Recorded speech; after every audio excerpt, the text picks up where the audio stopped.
Fim de papo, Bahia derrotado. Agora são 16 derrotas consecutivas do Bahia, são 16 derrotas do técnico Rogério Ceni para o Flamengo. E falar de arbitragem em Bahia e Flamengo é chover no molhado. É chover no molhado. Eu quero entender até agora por que é que o cara toma uma cotovelada no nariz, abre e sequer é chamado para analisar. Enquanto uma lambança na área, seu Rafael Trace quis achar um pênalti para o Flamengo. Então a gente tenta entender um pouco do que acontece com a arbitragem brasileira, só que muitas vezes a gente deixa de lado que é só fraco, né? Que é só fraco. A gente passa a duvidar, assim, da honestidade das pessoas. Existiu, né? Bahia não existiu na partida, começou a tentar jogar depois das substituições, ali com 25 minutos do segundo tempo. Acho que é quando vem as primeiras mudanças do Rogério Ceni. Deixa eu até confirmar o minuto exato pra gente passar. A primeira mudança do técnico Rogério Ceni, 62. Então com 17 minutos do segundo tempo. Porque o Kaique pediu pra sair. Exato, aí ele chama logo o pacotão todo e tenta fazer a mudança. Acho que daí que o Bahia tenta começar a jogar, que o Bahia tenta jogar o futebol. Porque do primeiro tempo até os 17 do segundo tempo, o Bahia procurou só se defender. Em alguns momentos da partida, foi o que Gil falou. Parece que o Flamengo estava muito confortável com 1-0 e o Bahia estava muito confortável em estar perdendo de 1-0. Tá tudo lindo para todo mundo. Deu essa impressão em alguns momentos desse segundo tempo. Esses 13 minutos de acréscimo, picotado, parado, o Bahia não conseguiu nem colocar uma pressão com a mais que teve nesse final da partida. Bahia não conseguiu imprimir o seu ritmo, não conseguiu imprimir a superioridade numérica do Bahia, não conseguiu criar. Na partida toda, o Bahia teve o quê? Dois chutes no gol. Dois chutes no gol do Bahia, 5 do Flamengo, 14 finalizações do Flamengo contra 6 do Bahia, 61% de posse de bola do Flamengo contra 39% do Bahia. Um Bahia que abdicou seus titulares para pensando na quarta-feira contra a equipe do Atlético Nacional na Libertadores e que demorou. Acho que poderia já ter voltado do intervalo com uma postura diferente, ter procurado jogar o Flamengo, que não foi brilhante. Fez aqueles primeiros minutos de abafa, mas também não teve nada demais o Flamengo hoje para mostrar sua superioridade técnica. Venceu o Bahia, levou os 3 pontos na tabela. Bahia permanece na 6ª colocação com 12 pontos, mas pode ser ultrapassado pelo Ceará, que joga na rodada e tem 1 ponto a menos do que o Bahia, além de Internacional e Atlético Mineiro, que tem 9 pontos. Aí tem que ver o critério de desempate, mas podem também ultrapassar a equipe do Sport Clube Bahia. Prejuízo, pontos que poderiam ter sido melhor aproveitados, ainda mais em um dia não inspirado do Flamengo, que não fez nada demais, mesmo com sua casa cheia. Inclusive o fator casa, que eu achei que seria determinante. No começo do jogo a torcida cantou, depois eu vi uma torcida do Flamengo muito morna, não teve essa pressão, não teve essa cantoria toda. Inclusive em muitos momentos deu para escutar a torcida do Bahia, mas fica a derrota. Fica a derrota de uma equipe que precisa querer jogar mais, não só se defender como foi o Bahia dos 45 até os 45 do primeiro tempo, mais 17 do segundo tempo. Bahia pouco eficiente. O Nestor, que pouco fez na partida, fiquei impressionado com isso. O Nestor, que pouco fez na partida, ele ficou em campo até o minuto 81. 81 foi a substituição do Rodrigo Nestor, que saiu para a entrada do Thiago.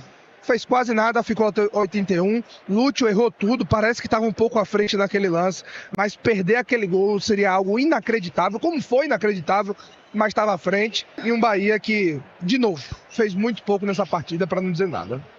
Pois é, eu até compartilhei agora no Instagram que a galera do chutaço e o lance do Mateuzinho expulso. O lance do Varela, o VAR nem chamou, irmão. O VAR nem chamou. O Daronco deu bola ao chão depois no lance, né? Na cotovelada do Iago Borduque. Então, assim, são coisas da arbitragem brasileira que a gente passa a duvidar da honestidade de alguns aqui, pô. É simples. É olhar uma cotovelada que o mesmo VAR, o seu Rafael Trace, que ele chama no lance de Gerson e chama em um possível pênalti para o Flamengo, não chama em uma cotovelada. Vai entender, né?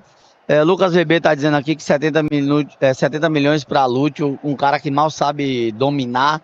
Pior de hoje, Lúcio, 70 milhões, seria um cara técnico de boa movimentação que decide jogo. Pagaram num cara que mal conduz a bola direito. Felipe Santos botou: sabemos que Lúcio é uma promessa do City. Ou a psicóloga do Bahia resolve Lúcio, ou ele vai ser um daqueles jogadores que eram promessa e nunca renderam. Eu concordo porque assim, Lúcio não desaprendeu a jogar bola do ano passado para esse ano. Lúcio não desaprendeu, mas a cabeça de Lúcio está em outro lugar. E ou trabalha para recuperar Lúcio, ou teremos um Chaves 2.0 no Bahia. E daqui a pouco vai sair, a cabeça vai arrumar ou não, e vai jogar a bola em outro lugar, mas não vai acertar mais jogar no Bahia. Como você tem 5 anos de contrato, você trabalha a cabeça do atleta para recuperar. Procura saber o que é, ver o que é que vai resolver, porque do jeito que tá passando vergonha. Quando perde, ninguém presta. Nestor ainda vai dar a volta. Ah, tá bom, vai dar. A volta por cima de Nestor tem que começar porque tem 5 meses. Sim. Tem 5 meses que o destaque de Nestor no Bahia é o Peteleco. Desculpa, Anderson, mas às vezes eu acho que o fato do Bahia perder o jogo é um comentário tipo para perturbar. Porque não é possível. Sinceramente, eu não quero crer que um momento desse vai dizer assim, não, Nestor ainda vai dar a volta por cima. Volta por cima de quê? Nestor jogou o quê no Bahia desde que chegou? Pra falar que é volta por cima. Volta por cima é o caso de Lúcio, que jogou bola e que caiu de produção, caiu de rendimento. Isso é volta por cima. Um cara que chegou e até hoje não disse pra quem chegou. O Lucas VB tá pé da vida falando dos 70 milhões de Lúcio, que foi 60 e poucos, 5, sei lá. Nestor, irmão, vai ser 40 milhões pra pagar em dezembro. 40 milhões, fora os 10 do empréstimo, eu acho, né? Acho que pagou 10 pelo empréstimo com obrigação de compra, com metas, né, pra comprar. E mais 40 depois. Ou seja, 50 milhões de Nestor, mais ou menos isso. 40, 50 milhões no total, sei lá. E vamos que vamos, né? Coitado de Acevedo nesse jogo. Não é coitado, não. Não é coitado, não. Sabe por quê? Acevedo foi pra uma posição que eu nunca vi Acevedo jogar. Eu nunca vi. Aí vai dizer assim, botou lá pra marcar Michael. O gol saiu como? Vai me chamar aqui, né? Arrascaeta. Foi bola. Até quando jogou? Diga aí, Júnior, seu voto melhor em campo e o Pereba do jogo. Rapaz, melhor em campo. Dá trabalho achar um melhor em campo aqui, viu? Eu vou votar no Mingo. O menos pior, Ramos Mingo. O Pereba ficou mais de 80 minutos em campo e não tem um lance dele que você lembre. Rodrigo Nestor. Consegue ser pior do que Lúcio ainda, porque Lúcio, a gente tá pé da vida com Lúcio por errar. Nestor, você nem vê ele em campo, nem fala, só falou de Nestor num chute no primeiro tempo na entrada da área e na hora que saiu. Foi o que a gente falou do Rodrigo Nestor. Mas, melhor em campo, vamos lá. Pra mim, o Mingo, porque o restante aí eu não vi ninguém jogar bola hoje. Não vi ninguém que se destacasse hoje. Mário Júnior. Oi. Muito obrigado pela lembrança. Tiro meu voto para Jean Lucas e voto nesse Nestor. Nem tô aí. Ninguém viu, pô. Você só fala de Nestor quando diz a escalação. Eu só focalizei o chute dele de perna esquerda pro gol. E assim mesmo acidental. Pronto. E há uma temeridade e já tá perto de cumprir a meta. Não tá não. Não tá não. Quem falou de forma equivocada. Hoje foi apenas... Então explica aí, Júnior. Hoje foi apenas o 13º jogo de Rodrigo Nestor dentro das metas.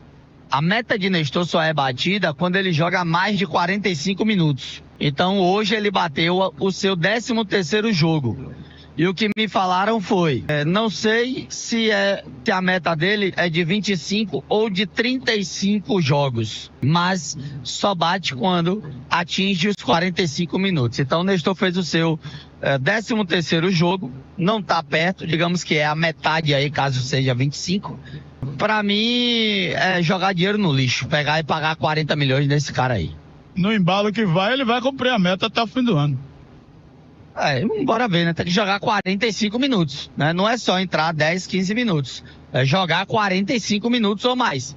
Bora ver, né? Se até o final do ano ele bate aí esses 25 ou 35 jogos. Eu vou trazer com calma se é 25 ou se é 35 para poder atualizar o torcedor aqui. Se ganha a quarta do Atlético Nacional lá, vai estar todo mundo dizendo que foi certo aqui. Tá mais do que claro que a pretensão de Rogério nesse primeiro semestre é a Libertadores. O principal objetivo é a Libertadores. E não tem negócio de adversário. Vou poupar porque... Não vou poupar porque é fulano. Vou poupar porque é ciclano. Não, tá poupando no brasileiro e tá focando na Libertadores. Não tem nem o que tentar ainda e pensar em algo diferente. Rogério montou um time para perder de pouco. Não, montou um time para poupar todo mundo para quarta, né? Para poupar todo mundo para quarta. E pronto. Juba. Vamos ver aqui o Juba. O que falar desse jogo, enfrentar o Flamengo, mais uma derrota, mas acima de tudo, pelo que a gente viu do Rogério, pensando em um jogo de quarta-feira, mas falando de hoje, o que é que dá para dizer depois dessa derrota? Jogo muito difícil, né? É sempre complicado jogar contra o Flamengo aqui, né? Equipe muito bem qualificada, né? Mas acho que nossa equipe, defensivamente, acho que a gente conseguiu fazer um bom jogo, né? Infelizmente tomamos um gol ali no começo, né? Num cruzamento, mas acho que durante todo o jogo a gente conseguiu, né, se portar bem ali defensivamente, né? E infelizmente a gente não conseguiu fazer gol, né? Mas é isso, agora é levantar a cabeça e focar pro próximo jogo. Você acaba de falar que defensivamente foi bem. Ofensivamente faltou um pouco mais de coragem, faltou arriscar um pouco mais do que só se defender. Acho que ofensivamente a gente quando a gente conseguiu ficar um pouco mais com a bola, né, quando a gente conseguiu trocar um pouco mais de passe, né, e atingir o espaço, né, que o adversário deixava ali nas costas, a gente teve algumas oportunidades. Então acho que faltou um pouco mais disso, da gente tentar ficar um pouco mais com ela e tentar atingir o espaço, né, que era o que o adversário deixava para nós, né. Mas é isso, agora é levantar a cabeça e focar pro próximo jogo para que a gente possa voltar a vencer. E agora, né, o próximo jogo que vai ser um duelo muito difícil, né, que é contra o Atlético Nacional pela Libertadores. E assim, vocês vêm de uma sequência de triunfos e aí 2 derrotas. E agora para virar essa chave para esse duelo importante, que dá para falar, né, sobre esse jogo num ambiente que vai ser muito complicado lá na Colômbia, Juba.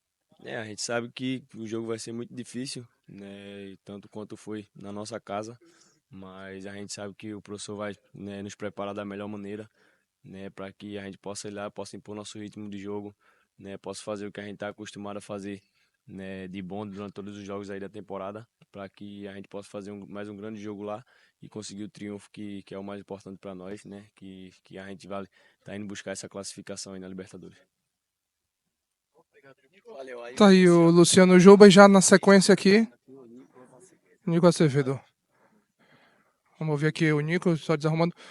Nico, uma função diferente. Pelo menos a torcida do Bahia não conhecia esse lado lateral. Algumas vezes parecia um Nico desconfortável. Não sei se por muito tempo. O Ceni falou que você chegou a fazer 10 jogos no Uruguai nessa posição. Não sei se por muito tempo, sem fazer essa função, parecia desconfortável. Ou realmente é uma posição que você não se sente tão bem assim para realizar.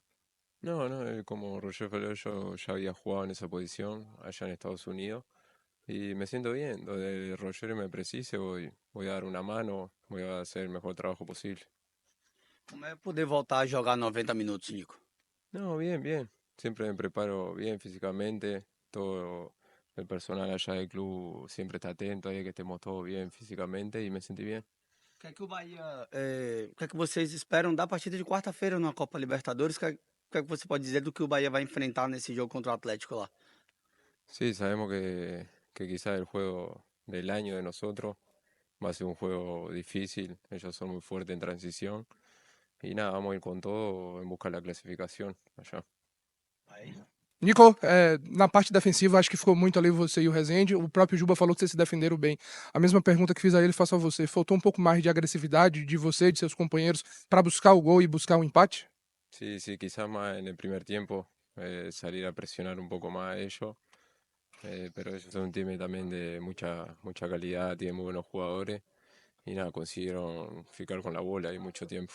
Nico, vale tu primer año en Brasil, ya llevas un tiempo, pero justamente ahora estás con Bahía en esta Libertadores, con muchos campeonatos además, son muchos partidos seguidos y se juegan cosas importantes en varios campeonatos al mismo tiempo. ¿Cómo lo llevan? ¿Cómo te has sentido desde lo físico? Después de una lesión que te mantuvo todo tiempo lejos, ¿cómo te estás sintiendo? ¿Cómo lo llevas?